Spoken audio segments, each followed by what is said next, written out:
안녕하세요. 청강TV의 김인숙입니다. 자신의 가치를 지키는 법에 대한 인생 문장을 시작합니다. 노후에 자신의 가치는 누가 지켜줄까요? 저희 사무실에 70대 초반인 할머니 한 분이 찾아와 상담을 청했습니다.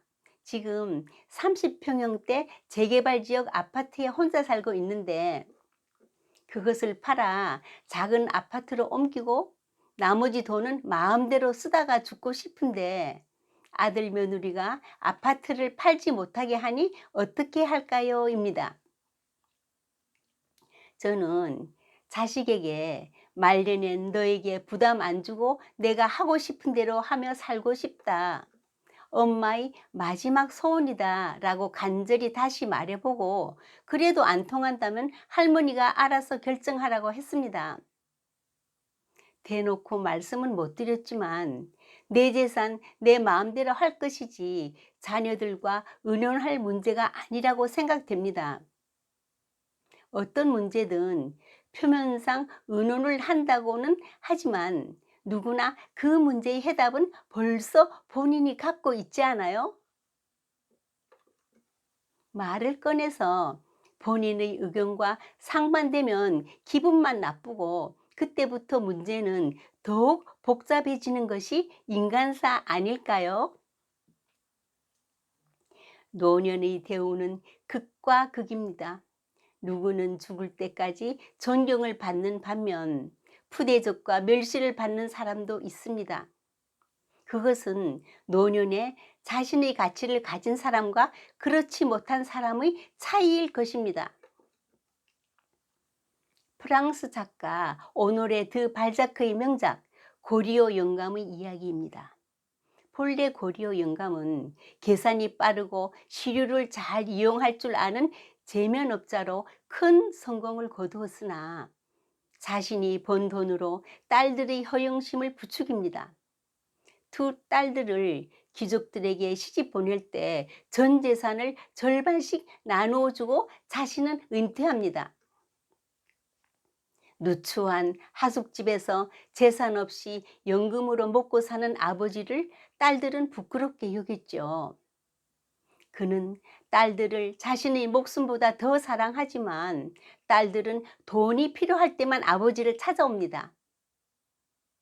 그는 자신의 옷과 은식이 등을 팔아 돈을 마련해 주다 더 이상 팔 것이 없자 자신의 종신연금까지 처분해 딸들을 도와주고 빈털터리 신세가 되죠.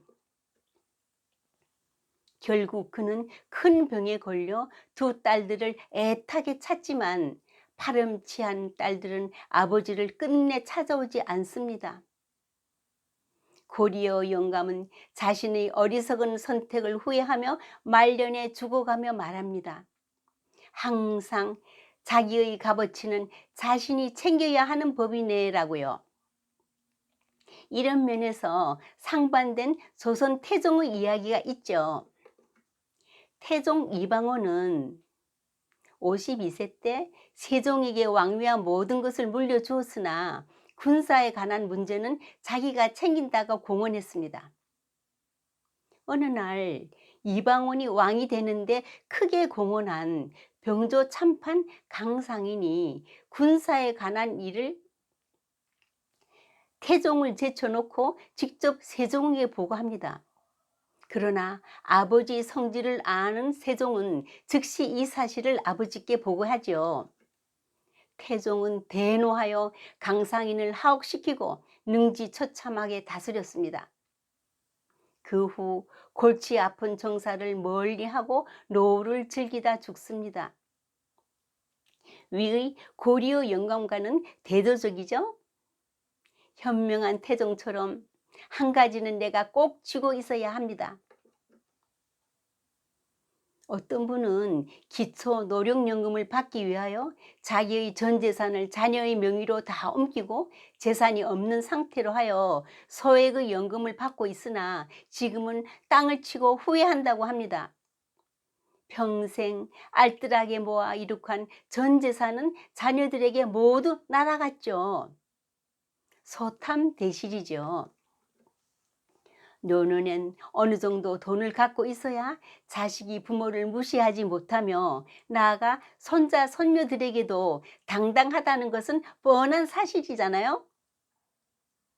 노년의 시간 가치는 점점 줄어들어 어쩔 수 없지만 물질 가치는 내가 꼭 붙들고 지켜야 합니다.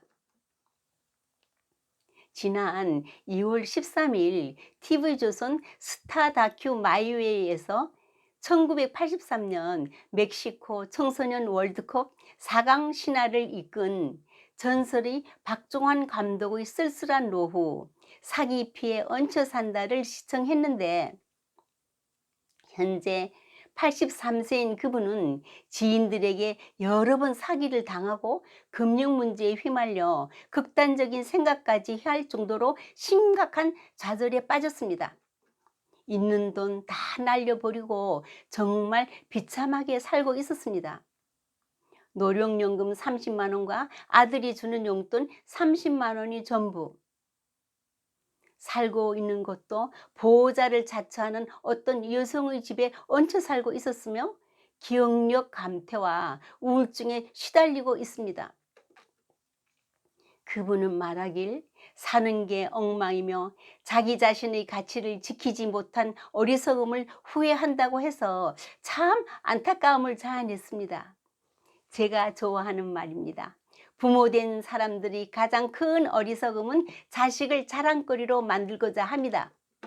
부모된 사람들의 가장 큰 지혜로움은 자신들의 삶이 자식들의 자랑거리가 되게 하는 것이다.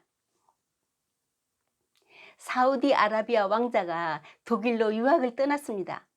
한 달 후 왕자는 아버지에게 편지를 보냈습니다. 베를린은 참 좋아요. 사람들도 친절해서 이곳이 마음에 듭니다. 그런데 매일 제가 금장 벤츠를 타고 등교하는 게 조금 부끄럽네요. 여기선 학생들 모두가 기차를 타고 다니거든요.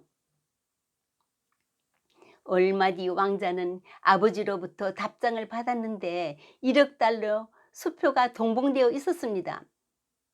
집안 망신이구나. 너도 기차를 한 대 사거라. 오늘도 자신의 본질 가치를 잘 지키며 즐겁고 복된 날을 보내십시오. 감사합니다.